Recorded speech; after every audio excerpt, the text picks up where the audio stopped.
A paz do Senhor, seja muito bem-vindo a mais um vídeo do canal EBD em Estudo. É um prazer enorme ter você conosco para estudarmos mais uma lição da nossa Escola Bíblica Dominical. E nessa oportunidade estudaremos a lição de número 8 do primeiro trimestre de 2026. Eu me chamo Diego Moraes e aqui comigo está Salomão. E nós falamos da congregação de Boa Esperança, que fica no município de Panamirim, aqui no Rio Grande do Norte. Aqui somos pastoreados pelo pastor Francisco de Assis. Fique conosco até o final. Não esqueça de deixar aquele like, é muito importante para que o canal continue crescendo e alcançando cada vez mais pessoas. E também não esqueça de subscrever, se inscrevendo aí no nosso canal para ser notificado sempre que sair um novo vídeo. Pois bem, vamos iniciar então a nossa lição de hoje, que tem como título O Deus Espírito Santo. O texto áureo se encontra lá em João, no capítulo 14, versículo 16, onde nós vemos Jesus dizer: "E eu rogarei ao Pai, e ele vos dará outro Consolador, para que fique convosco para sempre." Nessa lição, a verdade prática vai nos ensinar que o Espírito Santo é a terceira pessoa da Trindade, plenamente divino, atuando como consolador, ensinador e santificador da Igreja. A leitura bíblica em classe que será feita nessa lição se encontra no livro de João, capítulo 14, do versículo 25 até o 31. Muito bem, e na introdução dessa lição, eu começo lendo aqui o primeiro parágrafo em que o comentarista da lição diz o seguinte: o Espírito Santo é uma pessoa divina, não uma força impessoal ou uma mera influência espiritual. Ele é o Consolador prometido. Como nós acabamos de ver, Jesus promete enviar outro Consolador. Nessa lição, nós vamos ver a pessoalidade do Espírito Santo e os aspectos do seu ministério, da sua ação junto com a igreja. Jesus deixou claro que, a partir do momento da sua subida e do envio desse outro Consolador, o que nos deixa claro que era uma pessoa, a pessoa do Espírito Santo, a igreja seria acompanhada e, como já vimos, santificada, ensinada, consolada por ele.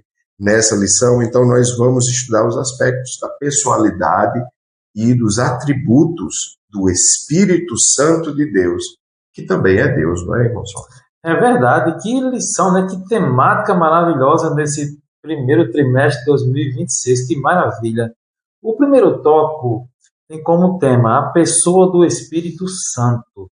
O primeiro ponto do primeiro tópico nos diz o Espírito Santo é uma pessoa. E o autor ele vai nos levar a entender sobre essa pessoa do Espírito Santo. Ele diz assim: o Espírito Santo não é uma força impessoal, uma energia ou uma influência como algumas denominações ou igrejas ensinam. Não é, mas o próprio Deus. Ele é a terceira pessoa da Trindade. Ele age com autonomia, excede funções próprias de uma pessoa, certo? Então, ele age dessa maneira. Ele tem um propósito, uma mente, uma consciência que comprova o seu raciocínio. Lá em Romanos, capítulo 8, versículo 27, que nos diz assim: é aquele que examina os corações, sabe qual é a intenção do Espírito, e é ele que, segundo Deus, intercede pelos santos. Olha só como é o Espírito Santo. Ele pode ser entristecido, olha só, que envolve sensibilidade e emoção. Lá em Efésios, capítulo 4, versículo 30, nos diz exatamente sobre isso. E não entristeceis o Espírito Santo de Deus, olha só, no qual estáis selado para o dia da redenção. Então, não entristeceis o Espírito Santo.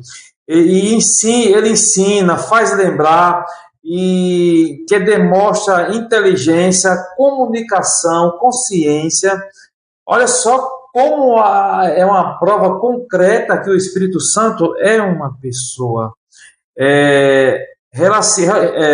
Relacionamento, ele distribui os dons sobrenaturais que confirma a sua vontade em ação. Isso está lá em 1 Coríntios, capítulo 12, o versículo 11, que nos diz assim: mas um só é o mesmo Espírito, opera todas essas coisas, repartindo particularmente a cada um como quer, tem vontade. Isso é uma afirmação categórica que o Espírito Santo é uma pessoa. Ele fala com clareza, chama pessoas e desentarefa para as pessoas, são ações de uma pessoa divina. Exatamente lá em Atos, capítulo 13, versículo 2, que diz assim: e servindo eles ao Senhor, jejuando, disse o Espírito Santo: aparta-me a Barnabé e a Saulo para a obra a que eu os tenho chamado. Então, ele designa, ele chama, ele convoca. Então, negar a sua pessoa é mutilar ou tirar ou destruir a doutrina da Trindade. Exatamente. E no segundo ponto aqui do nosso primeiro tópico, nós vamos ver pessoa distinta da Trindade. É como nós temos dito aqui diversas vezes, né, durante todo esse primeiro trimestre em que estudamos sobre as pessoas da Trindade, a Santíssima Trindade. Embora esse termo não conste nas Escrituras, já falamos isso repetidas vezes, a Trindade é uma realidade revelada nas Escrituras, independente do rótulo que os teólogos decidiram aplicar para essa realidade. Então, o Espírito Santo é uma pessoa distinta. E aqui no segundo ponto, o comentarista diz o seguinte: a doutrina da Trindade afirma que Deus é um só em essência, mas subsiste em três pessoas distintas.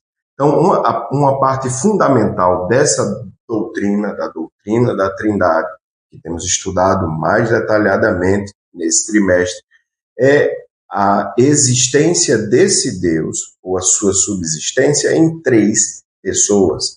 O Espírito Santo é uma pessoa distinta nessa Trindade. A Bíblia revela em diversas ocasiões que se trata de uma pessoa à parte, distinta de Deus. Veja o que diz 1 Coríntios, capítulo 2, os versículos 10 e 11. Mas Deus nos revelou pelo seu Espírito, porque o Espírito penetra todas as coisas, ainda as profundezas de Deus. Porque qual dos homens sabe as coisas do homem, senão o Espírito do homem que nele está? Assim também ninguém sabe as coisas de Deus, senão o Espírito de Deus. Então, aqui nós vemos a distinção dessas duas pessoas.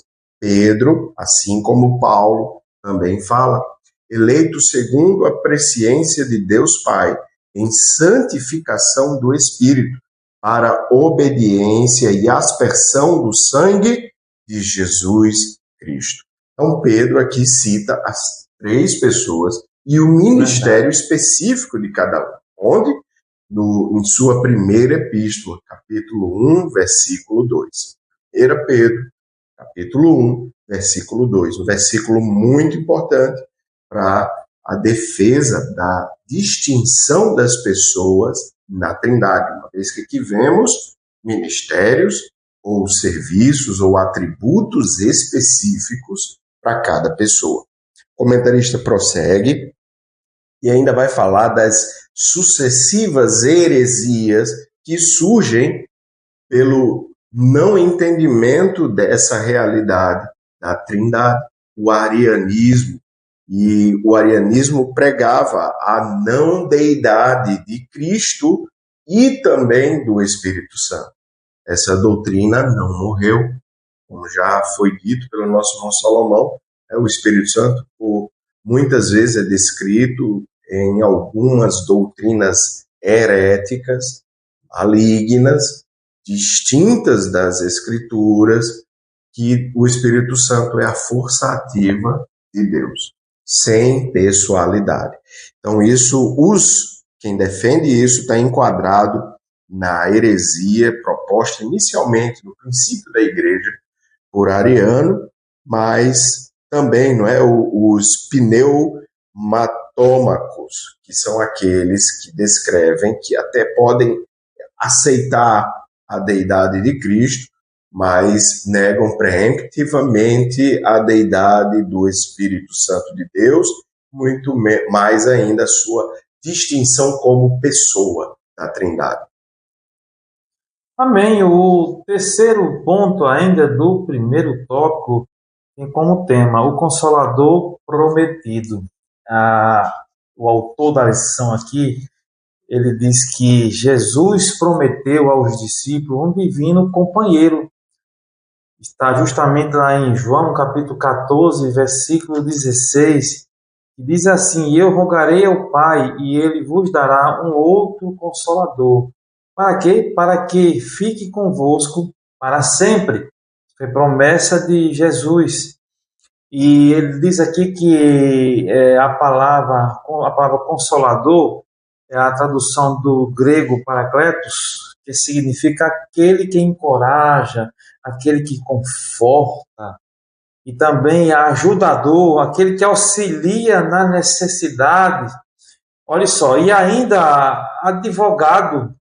Todas essas características, tudo aponta para o Espírito Santo de Deus, que ele auxilia, que ele conforta, que ele encoraja, que ele é o nosso advogado fiel.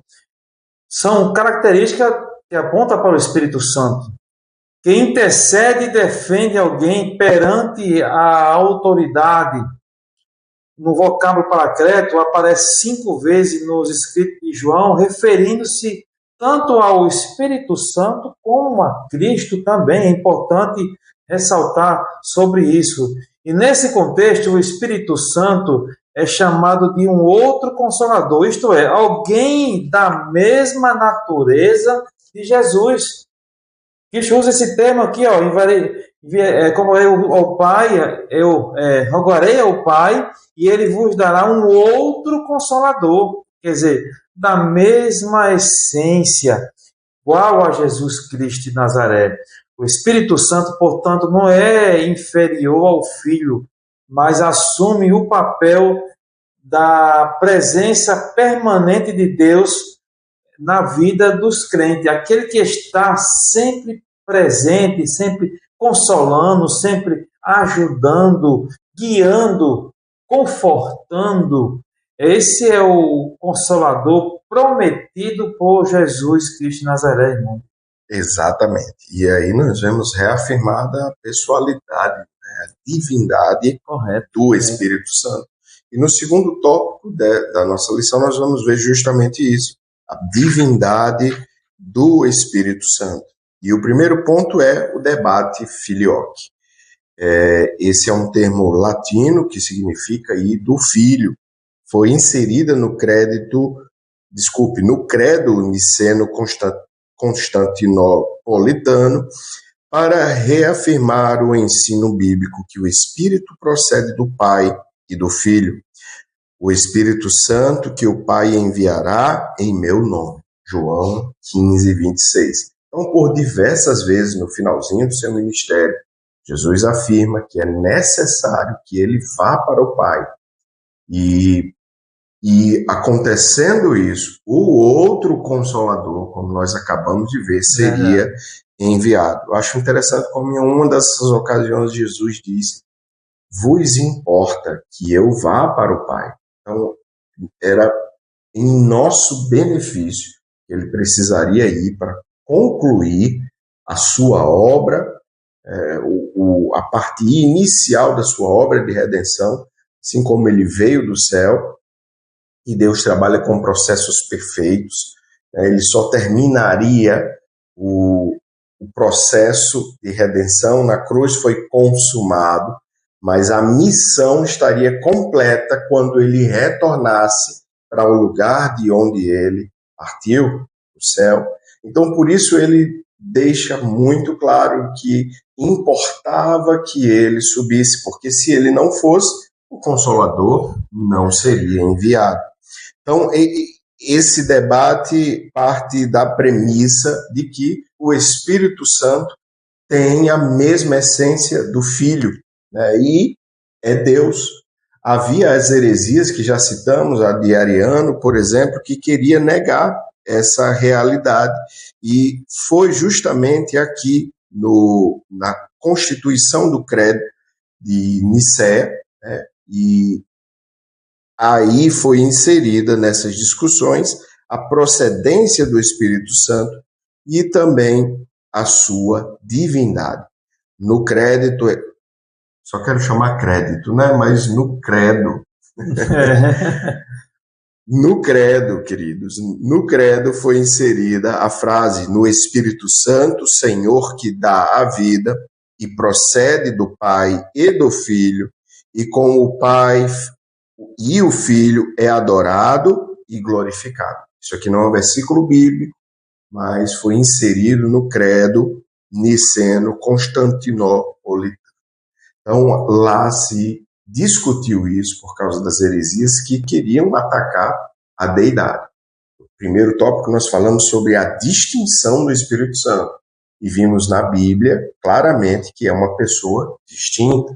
Agora se discute a divindade, a deidade do Espírito Santo, e nós cremos, ele é Deus. Deus, Espírito Santo. É verdade. No segundo ponto, vai falar muito bem sobre os atributos divinos do Espírito Santo de Deus. Esses atributos, diz aqui que todos os atributos divinos do Pai e do Filho podem ser igualmente relacionados com o Espírito Santo. Olha, vamos ver justamente sobre isso. Igualmente, iguais. Onipotência, olha só, um dos atributos que é o Consolador tem pleno poder sobre todas as coisas. Onisciência, não existe nada além do seu conhecimento, nada foge do seu conhecimento. Onipresença, não há lugar algum onde se possa fugir da sua presença. Não tem como, eternidade. Ele não passou a existir no Pentecoste, como algumas doutrinas heréticas ensinam. Não, não nasceu no Pentecoste, não, de maneira nenhuma. Ele não passou a existir no Pentecoste, pois estava presente no ato da criação. Lá em Gênesis 1 e 2 fala muito bem sobre isso. E esses atributos absolutos são exclusivos da divindade. São exclusivos da divindade. Então, tais virtudes são de modo inequívoco evidência da deidade do Espírito Santo de Deus. São provas concretas da divindade do Espírito Santo de Deus. Essas características ali são inerentes, não lhe foram agregadas nem conferidas. A terceira pessoa da Trindade possui a mesma essência do Pai e do Filho. Então, são atributos que nosso Deus tem, Jesus também, e o Espírito Santo de Deus. Prova concreta que o Espírito Santo de Deus também é Deus, irmão Diego. Que maravilha. Exatamente. Que privilégio é servir a esse Deus que subsiste em 3 pessoas e uma delas habita conosco. Oh, glória a Deus! Maravilha de Deus. E no terceiro ponto desse segundo tópico, nós vamos ver os símbolos do Espírito. Os principais símbolos representativos do Espírito Santo são fogo, utilizado para retratar o batismo no Espírito Santo. Nós vemos ele aparecer como fogo lá em Pentecostes, no capítulo 2 de Atos. Simboliza pureza e presença e o poder de Deus. A água, o Espírito flui da palavra como águas vivas que refrigeram o crente e o revestem de poder, como nós vemos lá em João, capítulo 7, 37 ao 39. Então temos fogo, água, vento, se refere à natureza invisível do Espírito Santo, que nós vemos lá em João 3 e 8, mas também um vento forte e impetuoso lá em Pentecostes. Correto, é. Então, mais uma vez, fogo, água e vento. Quarto símbolo, o óleo, usado para a luz e a unção. A luz aqui no sentido, queridos, porque na nossa audiência deve ter alguém que nunca viu uma lamparina, não é? Mas as lamparinas no Oriente Médio e no contexto aqui da Bíblia eram alimentadas com óleo, azeite, né? E esse azeite inflamável. Então, também aí um símbolo do Espírito, o óleo. Nós vemos ele aparecer como óleo, e o óleo também é usado na unção. Paulo declara isso em 2 Coríntios 1, 21. E temos também o símbolo da pomba, né? E vemos ela aparecer por ocasião do batismo de Cristo Jesus, onde Mateus declara que o Espírito Santo lá aparece em forma corpórea de pomba. Então, tudo isso para que nós entendamos que esses símbolos, apesar da beleza poética, né, também apontam para a pessoa do Espírito Santo, mais uma vez. Amém. Com isso concluímos nosso segundo tópico, que vimos sobre a divindade do Espírito Santo. O terceiro tópico tem como tema as obras do Espírito Santo. E a primeira obra, o primeiro ponto, vai falar sobre isso, o Espírito Santo e a encarnação. Ele vai nos levar aqui, o autor vai nos levar para a encarnação do Filho de Deus, revela o papel do Espírito Santo como o agente divino da concepção de Jesus. Vamos ver isso lá em Lucas, capítulo 1, versículo 35, que diz assim: descerá sobre ti o Espírito Santo, e a virtude do Altíssimo te cobrirá. Quer dizer, o santo que de ti há de nascer será chamado Filho de Deus. Olha só, então o Espírito Santo, em união com o poder do Pai, atua de modo sobrenatural no ventre de Maria, obra do Espírito Santo de Deus. Embora Jesus tenha sido concebido pelo Espírito Santo, ele é filho do Pai, pois foi gerado na eternidade. E a gente vê muito bem sobre isso lá. Vamos ver aqui justamente em Malaquias, capítulo 5, versículo 2, uma profecia de Malaquias que diz assim: tu, Belém, Efrata, posto que pequena entre milhares de Judá, de ti me sairá o que será Senhor em Israel, cujas as origens são desde os tempos antigos, desde os dias da eternidade. Que maravilha! Isso é Antigo Testamento, né? Antigo Testamento já profetizava, já dizia desde da eternidade. Que maravilha, né? As coisas que Deus faz é maravilhoso mesmo. Glória a Deus. O evento é uma ação trinitária. O Pai envia o Filho assume a forma humana e o Espírito realiza o milagre da concepção. Isso foi a obra justamente da Trindade.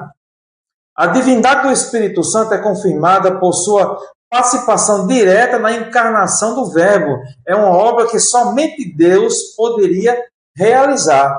Isso é uma prova concreta aqui, ó. O Espírito Santo e a encarnação. Ele foi o descerá, que é a prova em Lucas 1, 35, descerá sobre ti o Espírito Santo e a virtude do Altíssimo te cobrirá. Prova concreta da obra do Espírito Santo de Deus. Exatamente.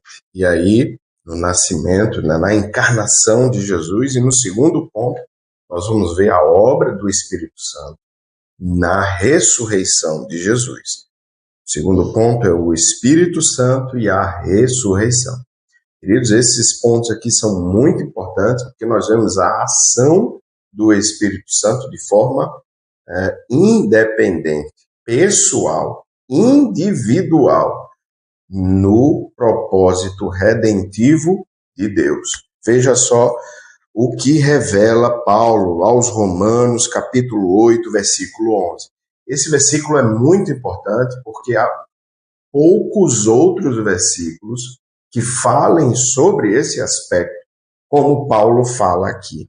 E lá está escrito o seguinte: e se o Espírito daquele que dos mortos ressuscitou a Jesus habita em vós, aquele que dos mortos ressuscitou a Cristo, também vivificará o vosso corpo mortal pelo seu Espírito que em vós habita. Olha que maravilha. Então, Paulo está falando sobre a redenção. Lembrem-se, capítulo 8 fala sobre isso, né? Sobre a restauração, a não condenação daqueles que recebem a Cristo Jesus. Está falando dos benefícios da graça e da salvação, do fato do Espírito Santo habitar em nós, e aí solta para nós uma revelação muito profunda, a de que o Espírito Santo teve papel primário na ressurreição de Jesus. E Paulo diz que aquele que ressuscitou a Jesus também nos vivificará. Queridos, olha que papel fundamental, importante na redenção, a do Espírito Santo de Deus, pois ressuscitou a Cristo Jesus, como diz Paulo aqui. Então, esse papel que muitas pessoas ignoram, inclusive, porque é pouco explorado em outras cartas de Paulo e mesmo de outros apóstolos, o fato dessa revelação, que é o Espírito Santo de Deus ter papel central na ressurreição de Cristo Jesus. Que maravilha, né? Então a gente pode dormir tranquilo que quem morreu em Cristo vai ressuscitar. Essa é a promessa. Oh, glória a Deus. Glória a Jesus. Porque se ele ressuscitou a Cristo, nós que morremos em Cristo também, vamos ressuscitar. Maravilha.